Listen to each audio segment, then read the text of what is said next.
Et salut à toi, ici Yann Darwin, bienvenue sur cette chaîne Finance et Investissement, mais pas chiant. Aujourd'hui, je pars en immersion chez un courtier en prêt immobilier. Il va nous expliquer toutes les spécificités du métier, nous donner ses meilleurs conseils pour obtenir nos prêts et notamment pour les investisseurs immobiliers locatifs. C'est parti, on y va. Du coup, on se voit aujourd'hui pour projet immobilier. On valide le plan de financement ensemble, d'accord? Le fait de passer par un courtier fait que tu te professionnalises. Bon, salut Philippe, merci de me recevoir. Je suis content d'être là pour mon immersion chez un courtier. D'autant plus que bon, c'est la famille. Tu es en effet coach chez Green Bull Campus. Mais c'est pas pour ça qu'on est là, c'est parce que tu es un courtier de talent.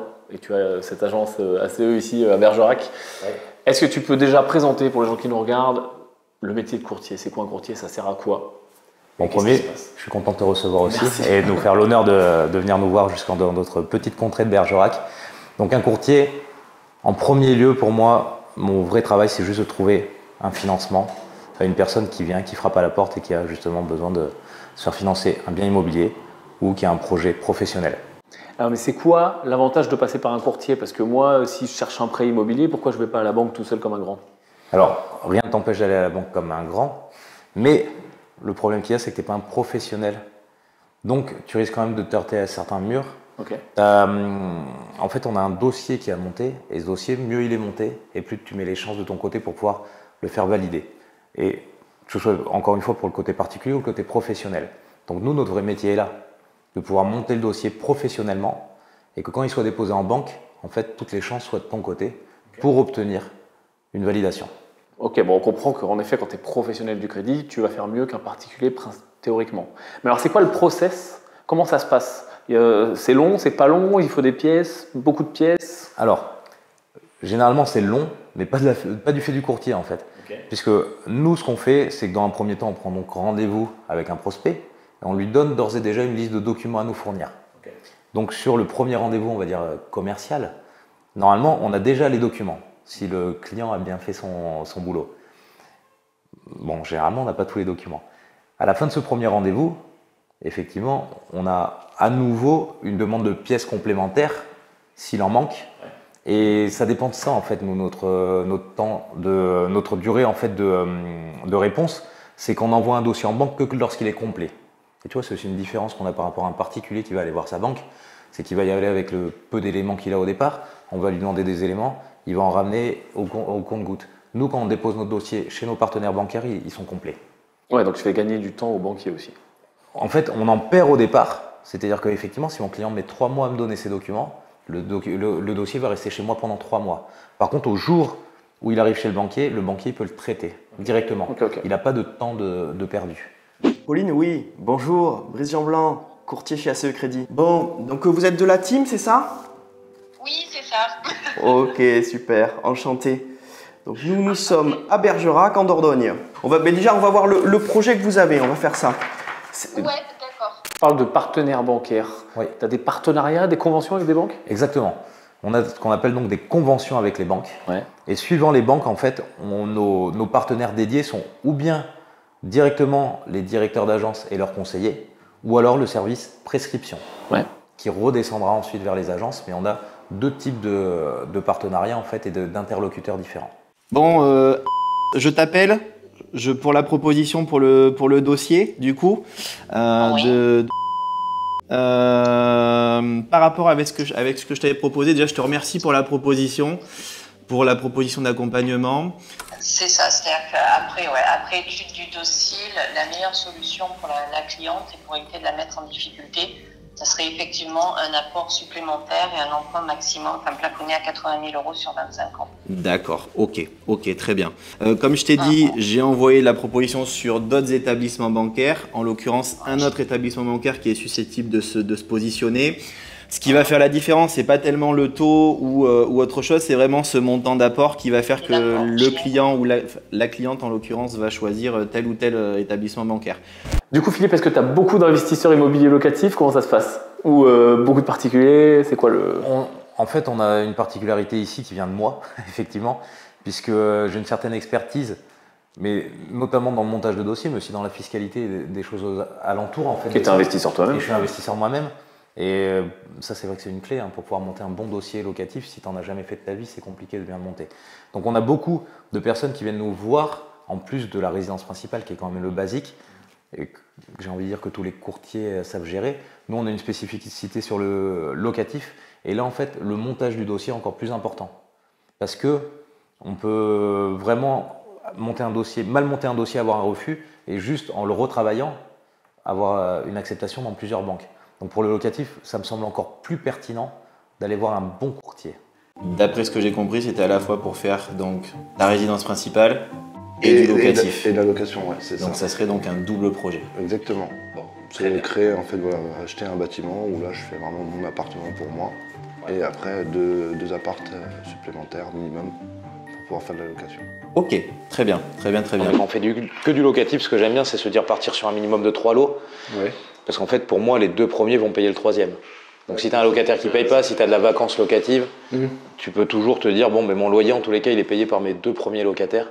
D'accord. Enfin, ma mensualité de prêt est payée par les 2 premiers locataires. Donc si tu veux, ça t'assure un roulement, en fait. Oui.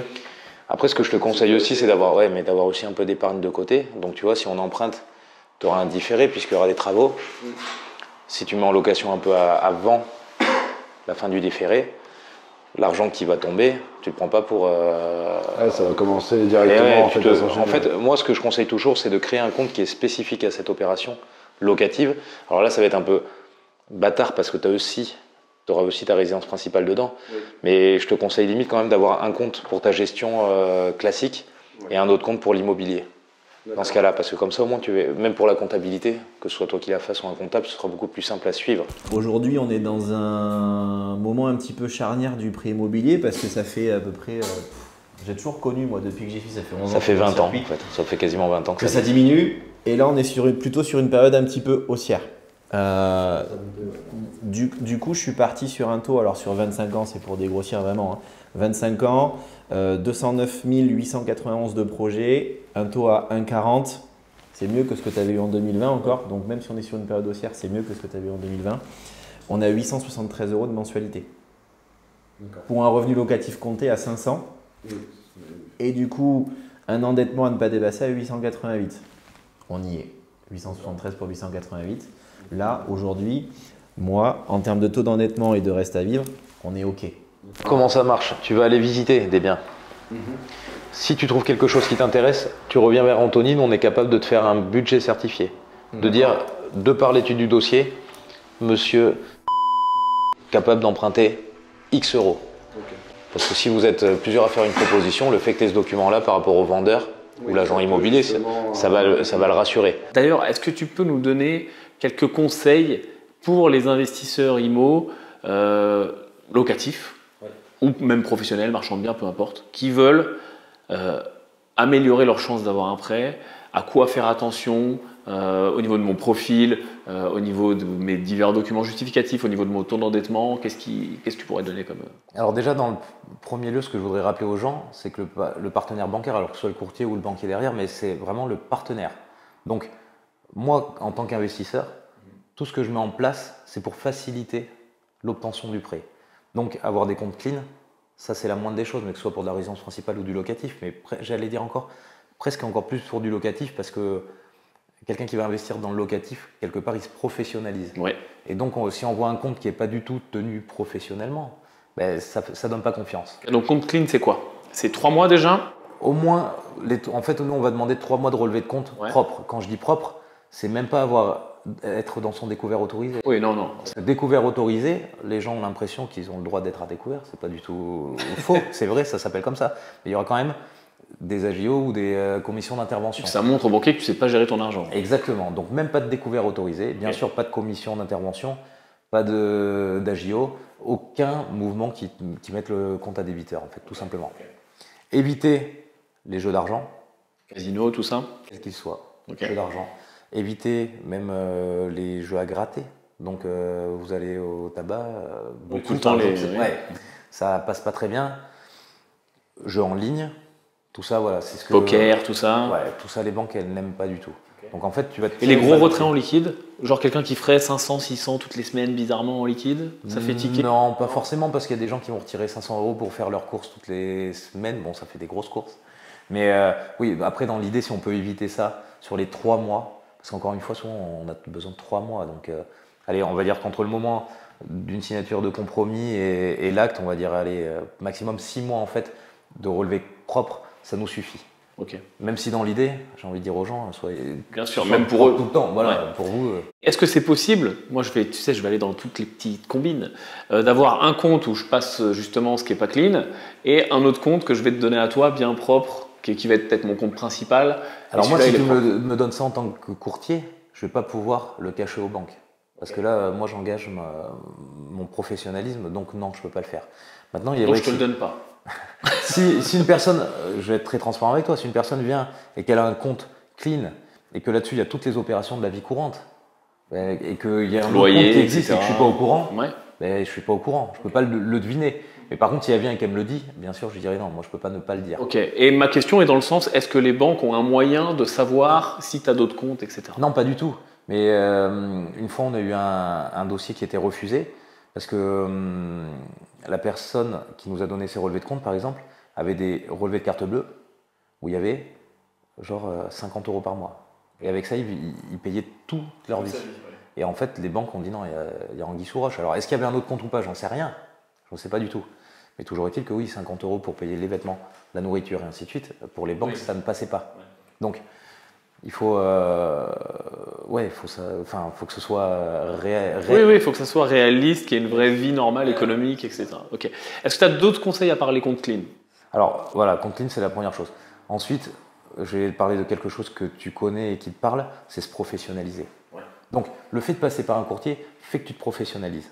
Puisque moi, en fait, je prends la posture du courtier, je professionnalise avec un dossier complet, avec voilà, quelque chose qui est Bien propre, structuré. bien structuré. Mais là, je donnerais presque le conseil pour celui qui ne va pas chez le courtier. Il faut que ce soit un dossier professionnel.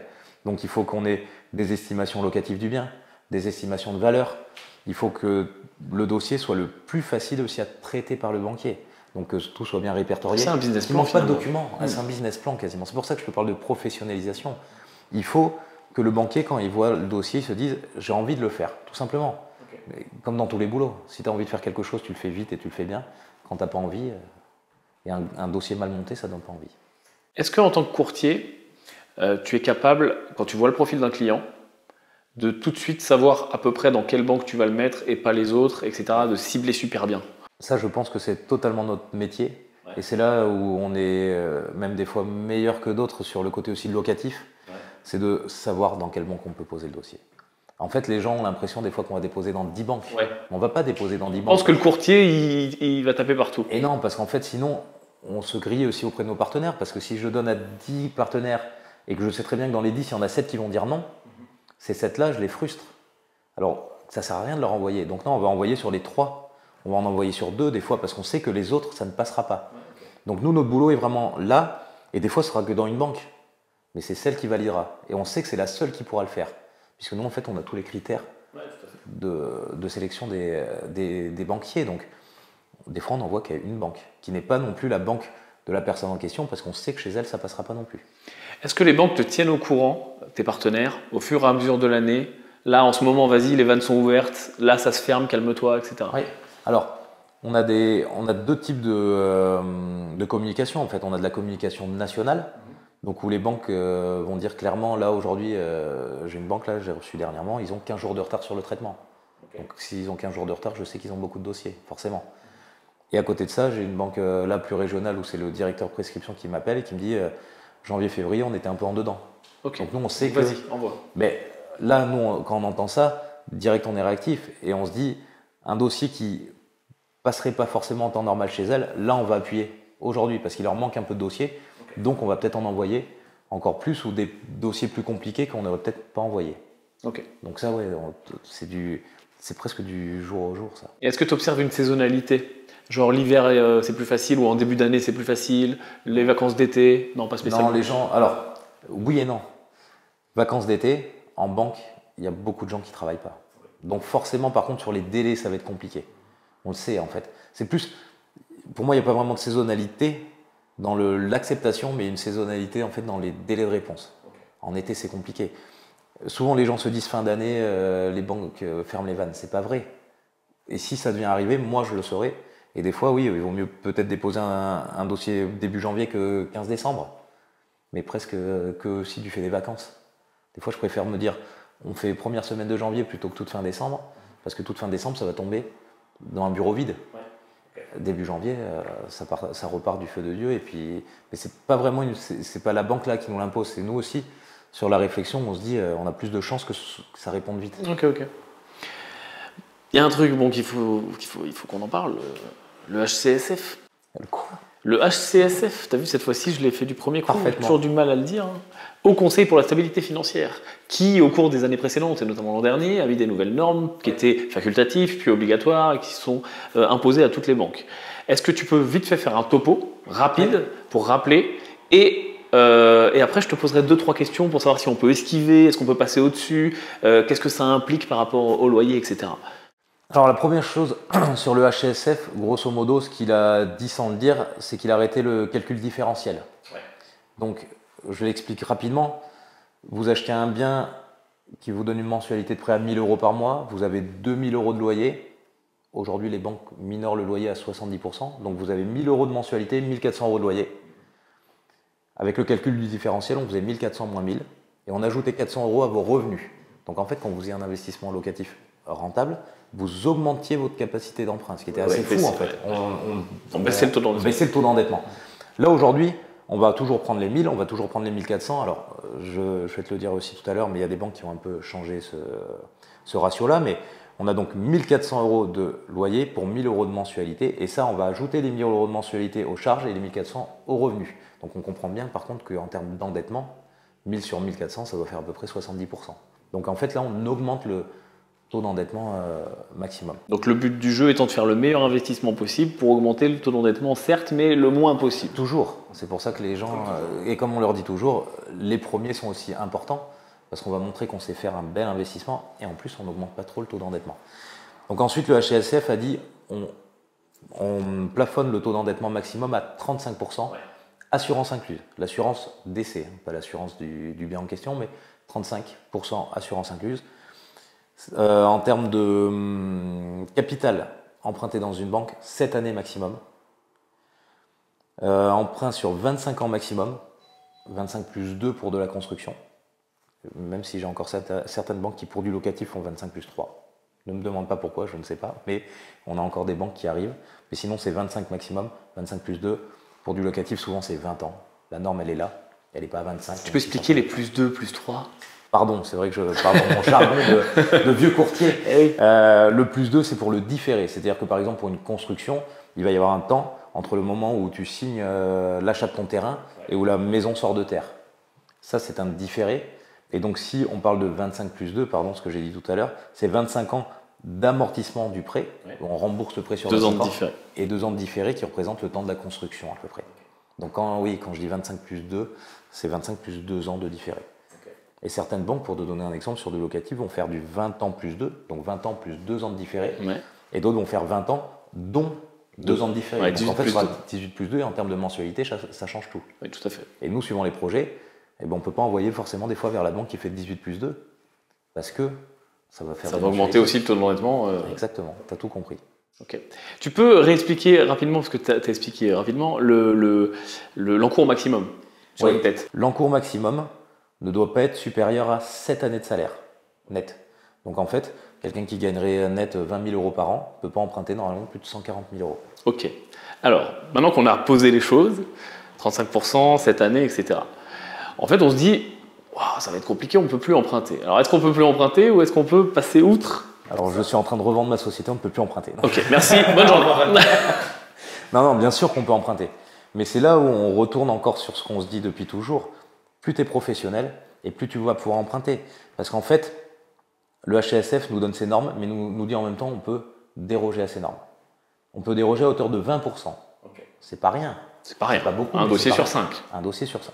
Bravo. Je suis pas mal en maths. Pas mal du tout. Sur ces 20%, 80% doivent être de la résidence principale. Okay. Donc si 20% de 20% sont du locatif, ça fait 4%. Ouais. Donc d'un côté, c'est pas énorme, mais maintenant je vais reprendre des chiffres que j'ai vus dernièrement. Les gens qui possèdent plus de 5 biens en France, oui. Ça représente 3% de la population. Tout à fait. Ouais. Donc nous, en fait, si on veut être multipropriétaire, on a 4% de dérogation et on représente 3% de la population. Donc tout va bien. Tout va bien. Enfin, ça me choque pas en tous les cas, moi. D'un côté, j'ai pas envie d'être dans les 96% de toute façon. Ok. Donc si je suis dans les 4%, ça me va. Alors, très, très bonne démonstration mathématique, j'aime beaucoup. Mais là, on parle des gens qui emprunteraient en nom propre, finalement. Et si je vais du côté des sociétés, je sais que tu vas y venir, c'est pour ça que je t'interroge. J'allais y venir justement. Alors, SCI, SARL, SAS. alors de principe, la SCI est considérée comme un prêt particulier. Ouais. Et donc c'est pour ça qu'en fait, quand vous allez monter un prêt SCI dans une banque, les taux d'endettement des porteurs de projets sont vraiment étudiés comme si c'était du nom propre. Ouais. Mais pas dans toutes les banques. Et pas toutes les SCI. Alors voilà, certaines banques, que ce soit SCI à l'impôt sur le revenu ou à l'impôt sur les sociétés, considèrent que c'est un prêt particulier. Taux d'endettement, normes du HCSF. Parce qu'on ne l'a pas dit, mais les normes du HCSF ne s'imposent pas aux sociétés, aux prêts pro. Tout à fait. Donc, effectivement, il est intéressant d'aller voir les banques qui considèrent les prêts SCI comme des prêts professionnels. Puisque là, en fait, la banque va étudier non plus le profil des emprunteurs, mais le projet. Et donc, juste voir si le projet est viable pour elle. Hein. Je dis pas. Oui, tout à fait. Tes clients, tu me dis mon projet il est viable, oui, mais. Pour la banque. Pour te donner un exemple tout simple, sur un projet SCI-IS, une banque peut dépêcher un expert qui vient justement donc expertiser ton bien immobilier. Et en fait, de savoir si tu seras financé ou pas vient du résultat de l'expert. Ouais, c'est à l'américaine. À l'américaine. Et il y a quelques banques en France qui le font. Donc nous, on les connaît. Et on sait que des fois, on va se tourner vers celle-là. Et après, on a aussi, au final, beaucoup plus de banques qui vont considérer une SCI comme professionnelle quand elle aura un certain arriéré. Oui. Donc, un projet qui tombe bien, un deuxième aussi, un troisième. Il y a 3 années de bilan positif, ça tourne tout seul. Là, elles vont repasser sur du prêt professionnel. Et donc, enfin, on ne tiendra plus trop compte de l'emprunteur.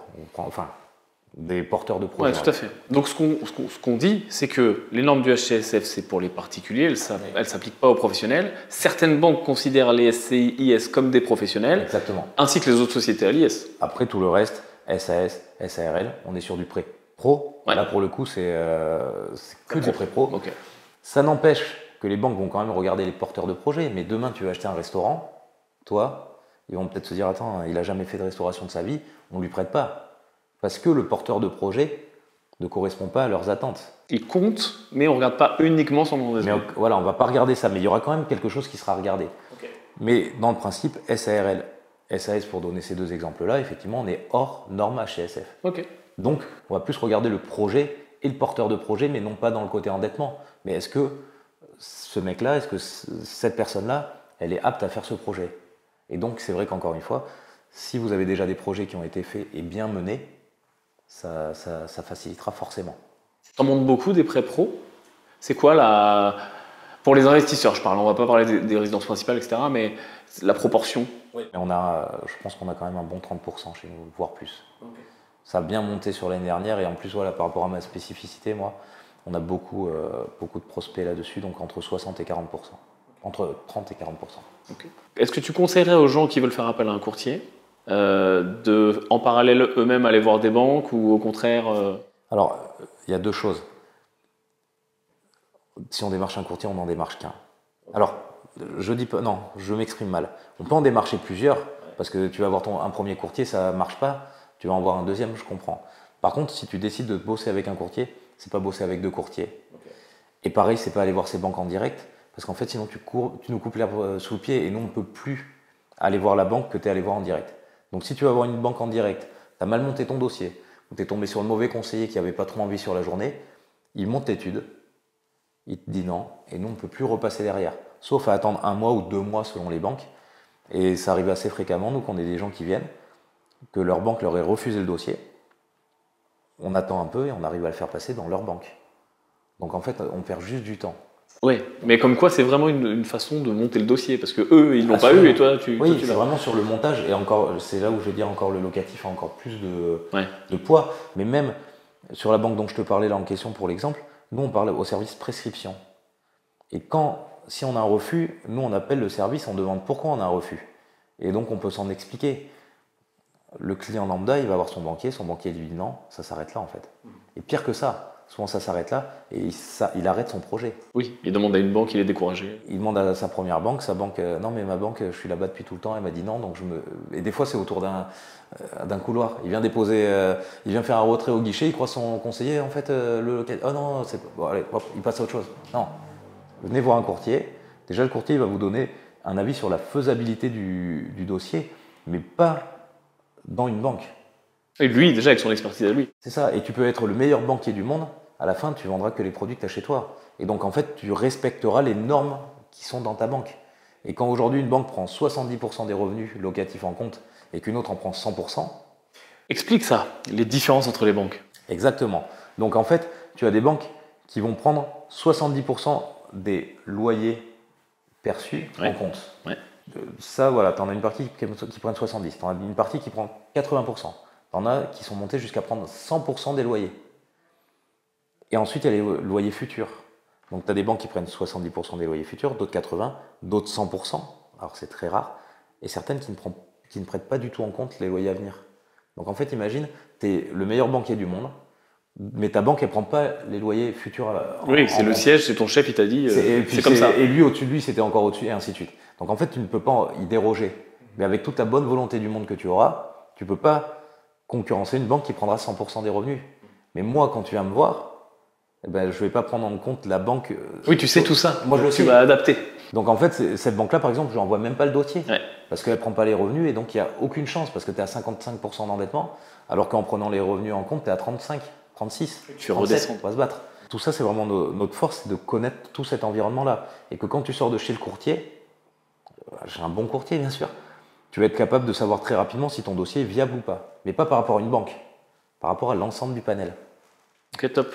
Et est-ce que tu pourrais justement donner des conseils pour des gens qui voudraient faire descendre leur taux d'endettement? Ils savent que là, ils ont commencé à investir, etc. Ils sont à 40-50% d'endettement. Comment je fais redescendre mon taux d'endettement? Alors, première chose qui est très bête, mais on n'y pense pas souvent, tu peux revendre un bien. Arbitrage de patrimoine. On n'y pense pas souvent parce que c'est vrai que quand on est dans cette phase de démarchage et d'acheter, on ne pense pas à vendre pour acheter parce qu'on est un peu dans la phase où on veut accumuler. Mais vendre des biens où on a déjà commencé à les amortir, donc à avoir du capital qui va se dégager, c'est une très bonne solution pour se dégager de l'endettement et en plus arriver avec un peu d'apport. Parce qu'on n'a pas parlé des apports, mais aujourd'hui on nous en demande quand même plus qu'avant. Il n'y a rien d'obligatoire, mais on est obligé de constater qu'on nous demande un peu plus d'apport qu'avant. Ça aide à faire passer les dossiers. Ça aide à faire passer les dossiers, toujours. Et même si ce n'est pas de l'apport qu'on nous demande, d'avoir de l'épargne de côté, c'est essentiel. Donc la revente d'un bien immobilier un peu plus ancien permet ces deux choses, baisse de l'endettement et d'avoir du cash. Ensuite, juste parenthèse là-dedans, tu conseillerais de vendre les biens les plus rentables qui fonctionnent le mieux ou les moins rentables? C'était une vraie question. Pas pour moi, mais peut-être pour certains. Les moins rentables. Les moins rentables. Forcément. Et même, parce que je dis se dégager du cash, c'est une chose, mais tu peux revendre un bien qui t'a dégagé un peu de cash flow pendant 3 années, tu le revends pas plus cher que tu l'as acheté, et au moins tu te coupes un bout de doigt plutôt que de t'amputer. Tu redescends ton endettement, tu reprends un peu de cash. Exactement. Ok. On a reçu un client ce matin. Il a divers biens en copropriété qui, de par les charges, de par plusieurs choses, font qu'ils ne sont pas très rentables. Aujourd'hui, il veut acheter un immeuble. La seule solution qui semble se dessiner, c'est qu'il revende ses biens qui ne sont pas très rentables pour pouvoir acheter un immeuble qui, lui, est très rentable. Et donc, en fait, c'est vraiment l'expression reculer pour mieux sauter. Mais souvent, les gens, en effet, comme tu le dis, ils veulent accumuler. Ils veulent atteindre 10 biens, 20 biens, etc. Et donc, du coup, ils ne veulent jamais revendre. Mais psychologiquement, c'est vrai qu'on se donne souvent des buts et le premier but, souvent, c'est 5. Après, c'est 10. Bah oui, bien sûr. Et celui qui arrive à 10, il se dit il faut que je redescende à 7. En fait, c'est redescendre à 7 pour monter peut-être à 14 derrière. L'arbitrage de patrimoine, c'est capital. L'arbitrage, c'est patrimoine. Mais le premier, c'est le plus dur, souvent. Oui, tout à fait. Donc, toujours est-il qu'il y a cette solution. Ok. Il y a une autre solution qui est d'augmenter ses revenus. Alors, quand je disais qu'on ne pensait pas souvent à revendre, augmenter ses revenus, les gens n'y pensent jamais. Mais tu peux changer de boulot, tu peux avoir une augmentation, tu peux faire des heures sup, même si ce n'est pas trop pris en compte. Il y a des choses qui permettent. Tu peux créer ton auto-entreprise à côté d'être salarié pour augmenter ça. Tu peux te marier, tu peux te paxer. Tu peux avoir ta femme qui était au chômage ou ton mari, je parle. Qui retrouve un boulot. Voilà, qui retrouve un boulot. Et ça augmente les revenus. Et donc, quand tu augmentes les revenus, pour la même charge, ton endettement, il baisse. Donc, augmenter les revenus. Et là, on parlait mari-femme, on peut aussi aller sur l'association, tout simplement. c'est une autre source pour augmenter ses revenus. Moi tout seul, je suis un peu au taquet de mon endettement. Je trouve j'ai un copain ou quelqu'un qui n'est pas un copain d'ailleurs, mais qui aimerait investir, qui n'a pas le temps, qui n'a pas l'énergie pour le faire, qui n'a pas les connaissances, mais qui a du cash ou qui a de hauts revenus. On s'associe. Moi, j'apporte mon expertise. Lui, il apporte son faible taux d'endettement. Ouais, voilà, un bon profil bancaire. Voilà. Ouais. Et ensemble, on y va. Donc, parce qu'il va moyenner le taux d'endettement qui va baisser. Exactement. Puisque là, on reprendra cette fameuse moyenne des revenus. Enfin, en fait, on va... Tu traites ça un peu comme un couple? Comme un couple, exactement. Dis-toi que quand tu achètes en SCI, alors comme on le disait, sauf si c'est pris comme pour un prix professionnel, mais ça va être traité comme un couple. L'ensemble des revenus, l'ensemble des charges égale le taux d'endettement. Et donc, à proportion des parts, normalement. Oui, bien sûr. Donc, ça, c'est quand même la solution, pas magique, mais... Oui, l'association, c'est une très très bonne solution. Puisqu'en plus, tu peux t'associer avec diverses personnes. Tu peux avoir autant de SCI que tu veux. Et donc, petit conseil, toujours bien signer ses compromis avec une clause de substitution. Tout à fait. Pour pouvoir, imaginons, vous dites, je vais acheter avec ma SCI que j'ai depuis 5 ans, ça passe pas. Comme ça, vous pouvez acheter avec une autre SCI qui est même potentiellement pas encore créée. Ouais. Et vous vous substituez à la personne, si c'est vous en physique ou même la première SCI qui a signé le compromis, via la nouvelle. Donc clause de substitution, toujours, ça c'est essentiel. Qu'on ait dans l'idée de s'en servir ou pas d'ailleurs. Ouais, tout à fait. Ça coûte rien. Comme d'hab, pas d'apport. 25 ans, Pas d'apport, 25 pas dépôt ans, garanti, enfin, le truc, un différé de 8 ans. Mais là, pour faire simple, en gros, si ce projet-là il est en nom propre, ça passe pas. Oui, voilà. Pour faire très simple, ça peut pas passer tel quel. Il faut trouver des solutions. Alors après, notre bon client avait une autre idée qui était peut-être de changer d'associé aussi. Oui, tout à fait. Tout simplement, puisque le projet en tant que tel est viable. Enfin, ça c'est pas le regard du courtier, c'est le regard un peu d'investisseur. Le projet il est viable. Donc si sur la SCI avec ces deux associés-là, on est au taux d'endettement maximum, on peut aussi se dire on change un des deux associés. Ou là, dans le cas, c'était ton frère qui a beaucoup moins d'endettement que toi et que ton associé, et donc peut-être partir de ce côté-là. Maintenant, ça n'empêche de le monter comme ça. Et si on a des retours négatifs, de se retourner. Il y a d'autres astuces pour baisser son taux d'endettement? Il n'y avait pas une histoire de regrouper des prêts Alors là, effectivement, ça c'est quelque chose qui fait un peu peur aux gens généralement, quand on parle de regroupement de crédit ou de restructuration, parce qu'on a l'impression que c'est pour les gens qui sont, en fait c'est une réalité aussi, un peu fortement endettés. Mais fortement endetté ne veut pas dire être dans la complexité, dans le surendettement. Dans le surendettement. On est sur deux notions différentes. Mais effectivement, on peut partir sur de la restructuration ou du regroupement de crédit. Et je sais pas, t'as 5 prêts en cours. T'en as un sur lequel il reste 10 ans, l'autre 15 ans, 18 ans, 20 ans. On rachète l'ensemble de ces prêts-là et on intègre le nouveau projet dedans, par exemple, et on finance le tout sur 20 ans ou sur 25 ans. Okay. Donc en fait, là, on diminue fortement l'endettement. On peut repartir sur de nouveaux projets. Et ça nous permet effectivement, cette restructuration, on parle plus de restructuration dans ce cas-là, de restructurer les différents prêts pour avoir une échéance bien plus basse. Et comme les revenus restent les mêmes, on a un taux d'endettement automatiquement qui diminue. Okay. Donc augmenter les revenus ou diminuer les charges. De toute façon, dépenser moins, gagner plus, toujours pareil. On en revient toujours là, de toute façon. Okay. Ça coûte cher de bosser avec un courtier? Alors, en vrai, en vrai, ça coûte rien. En vrai, ça coûte rien. En fait, si tu veux, le courtier va avoir des honoraires. Ouais. Et il va être aussi rémunéré par une commission banque. Ouais. Donc ces commissions banque, elles sont de plus en plus petites, c'est comme ça. Et même pour aujourd'hui, pas mal de clients, on n'est même plus payé par les banques. Donc en fait, la rémunération, elle porte essentiellement sur les honoraires. Okay. Mais sauf que les honoraires, ils sont inclus dans le projet. Donc, si on fait du financement à 110%, donc 110%, ça veut dire la totalité du projet, on ne met pas un seul euro d'apport. Nos honoraires, les honoraires du courtier, ils sont inclus dedans. Donc il n'y a rien qui sort de la poche du client. Tu fais financer tes propres honoraires dans le prêt. Exactement. Donc sur 20-25 ans, donc déjà c'est complètement à dollar. Ouais. Si on prend une moyenne des honoraires de courtage qui sont à 2000 € par exemple, 2000 € sur 25 ans, c'est totalement à dollar. Mais d'autant plus que nous, j'ai dit tout à l'heure, notre métier premier c'est de trouver le financement.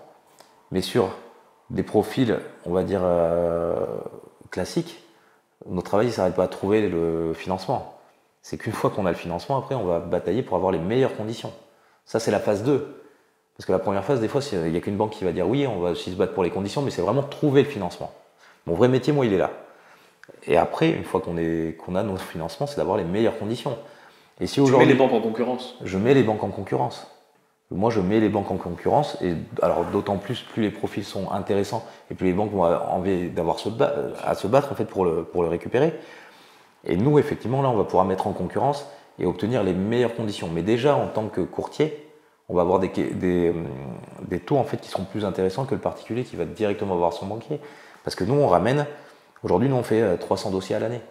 Okay. Donc forcément, j'ai un peu plus de poids. Oui, à la banque.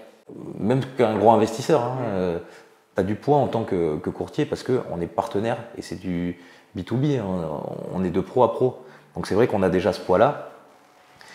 Et donc, déjà quand on met ça fait qu'on a des conditions meilleures avec nos honoraires. C'est les conditions, donc oui, tes honoraires sont à $1. Et tes honoraires en plus sont que au succès. Que au succès. C'est-à-dire que si voilà, le client il n'a pas de prêt, et merci, au revoir, il paye 0. Exactement, en fait, même c'est réglementaire, le courtier n'a pas le droit de faire payer ses honoraires, par exemple en amont d'une obtention de prêt. Et d'ailleurs, souvent, c'est le notaire qui nous paye. Donc quand on passe chez le notaire, on lui fait un appel de facturation, on lui envoie la facture, et le notaire nous paye directement.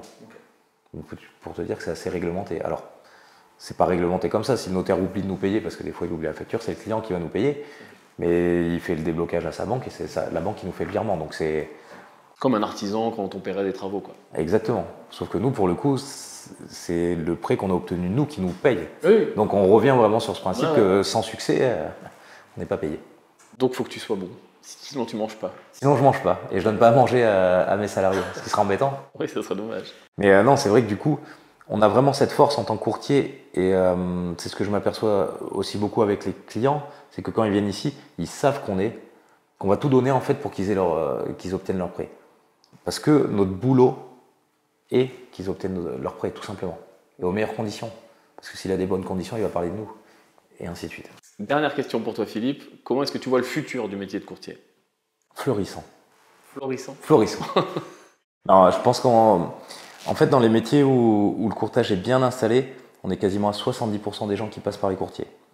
Aujourd'hui, le taux de pénétration le meilleur qu'on a, c'est sur les tranches d'âge de 25 à 35 ans. Donc ce qu'on s'aperçoit naturellement, c'est que les nouvelles générations utilisent plus le courtage que les anciennes. Donc, ça laisse espérer quand même qu'on ait de plus en plus de gens qui passent par nous.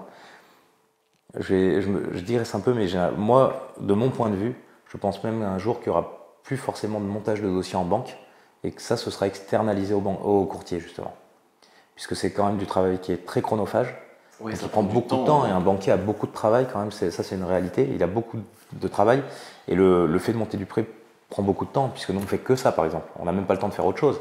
Et je pense qu'à un moment, ce sera peut-être totalement externalisé. C'est vrai que ça leur coûterait moins cher peut-être d'externaliser 100%. Ben, à un moment, ils comptaient les billets tout seuls. Et maintenant, ils ont externalisé cette tâche-là parce qu'effectivement, elle était trop chronophage et ça leur rapportait pas assez par rapport à ce que ça leur coûtait, tout simplement. Et je pense que le montage de dossier ressemblera à ça. Peut-être avec un expert habitat dans une agence bancaire qui sera capable de recevoir quelqu'un et de donner son avis sur le dossier, mais externalisation totale du montage de dossier.